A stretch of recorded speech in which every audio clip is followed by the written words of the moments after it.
দাসপুর-2 ব্লকের হাজরাবের প্রাথমিক বিদ্যালয়ে 10ই জুলাই একটি গ্রন্থাগার ও একটি সাইকেল স্ট্যান্ডের উদ্বোধন হলো।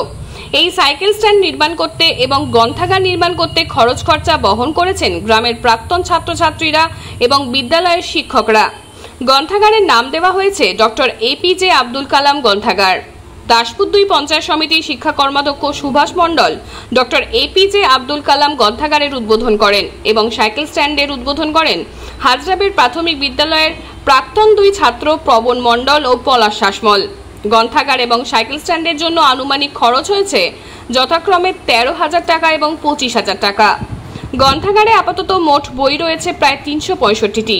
বিভিন্ন ধরনের গল্প বইয়ের পাশাপাশি রয়েছে অনুপ্রেরণামূলক বই, রয়েছে উপন্যাস।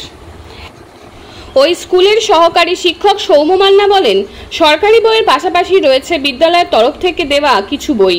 ক্রমে ক্রমে আরও বই বাড়ানো হবে। ছাত্রছাত্রীরা বসে বই পড়ার পাশাপাশি বাড়িতেও বই নিয়ে যেতে পারবে।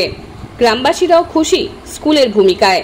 তারা বলেন, বরাবরই পড়াশোনার মানোন্নয়ন পাশাপাশি আরও গঠনমূলক কাজে অগ্রণী ভূমিকা নিতে চায় হাজরাবের প্রাথমিক বিদ্যালয়ে।